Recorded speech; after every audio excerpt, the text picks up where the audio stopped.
right now we're going parallel of the canal. It's kind of a tongue twister. And I don't know, how many feet do you think we're away from? Like, what, half a mile maybe from the site?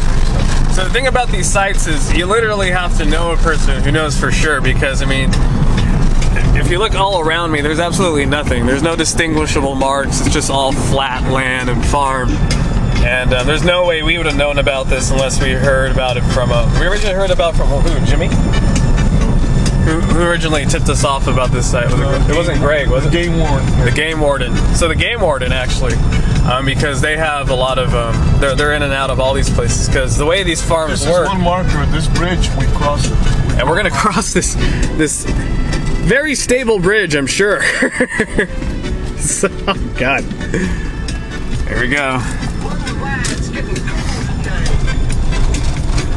And then we're going to go across this awesome levee.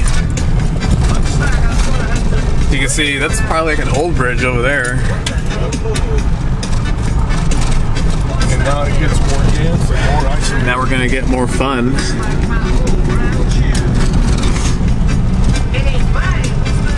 It's ironic. The farms are actually right up against these sites most of the time, because they don't even know what they have until they accidentally stumble upon it.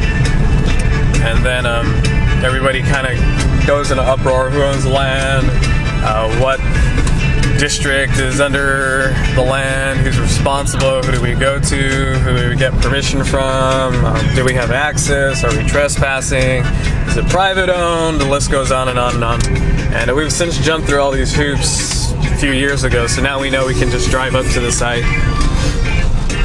There's been some construction in Dublin here. So we've seen there's been some clearing. There's been a lot of driving around in the brush, but for the most part it's not too bad. And you can see we're right up against a drop-off. Like one wrong turn and we're gonna tip over real fast. You gotta be very careful with this guy.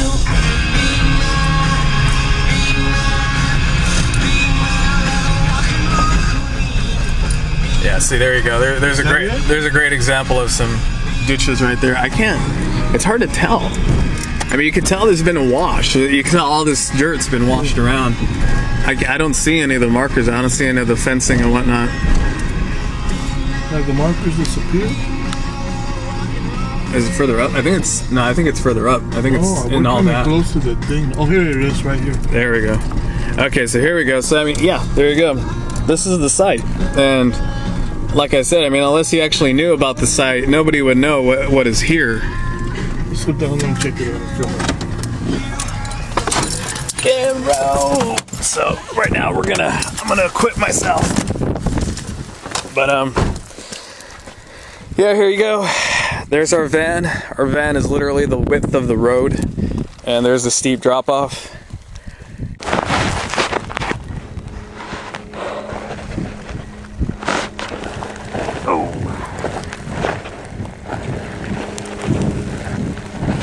Kind of like dirt surfing, basically.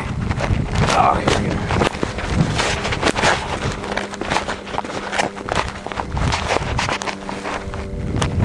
You see anything so far?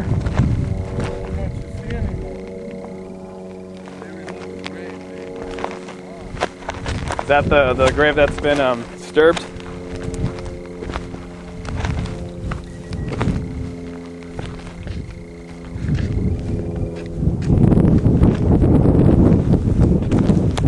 Like I said, there's one way to know.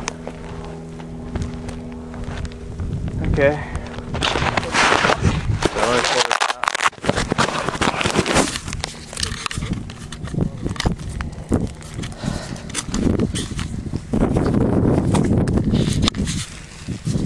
Alright, so as you can see, it's a little windy.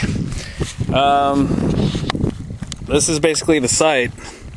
What we have are these big wooden posts. What happened was this whole area was fenced off originally. We see here we have a smaller grave, possibly a child, and this is the wood fence that it would have been around. And if we go over here, here's another piece of the fence. Here's a long post. This is actually surprisingly one of the better kept graves. and people actually still visit here. I think, when's the last time you think this was, like, the 1950s? This grave right here? 1970s? So we have people coming here since the 1970s. Markering off some of the people that we know are here. So we know that there's a Francisco Garcia and a Miguel Cos who was here. These are the two that were buried together, right? Yeah. So that grave we can identify, thankfully, because there is a marker.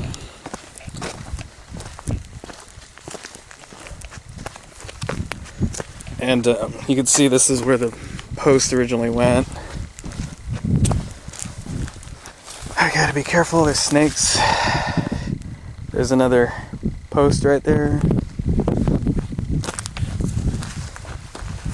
Another post recently visited with a boot. I do not believe that boot was there originally. Here's more posts. So it's hard to dig through all the graves that might be here, only because the overbrush is so heavy. This is an old wooden cross, huh? So this is actually a cross, and that was here to marker off a grave. I don't see any of the stones though. It's part of the fence that divided it. It's over there? Right here. So, I mean, normally these graves are marked off with stones, but I mean, we got like a huge thicket right here where we can't even tell. This grave is a grave that was desecrated, and unfortunately for us, this is one of the prime candidates that might be the grave of it's our great-grandmother or great-great-grandmother? So,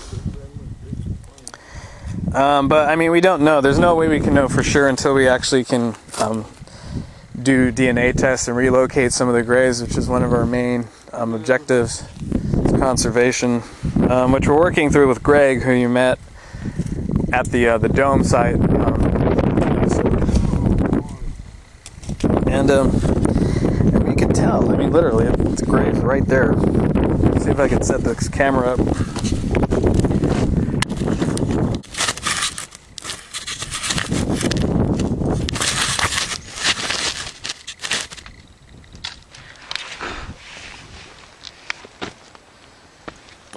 Okay.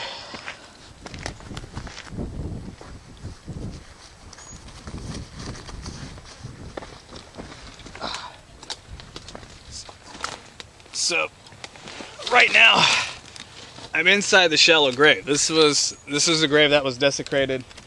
The body was stolen. We don't know who did it. There's basically no way to figure it out. And I mean, here we have one of the old wooden crosses. There's another wooden post here, which I believe is the original cross, and then this is a fresh cross. Who it's Jimmy, right? Jimmy stops by to marker the graves. Yeah. So Jimmy, who's another family member, he stops by to marker off the graves, so people know that there's still graves here for one, and people still come to the site for a second. And let me go ahead and bring you guys down here. So I mean, literally,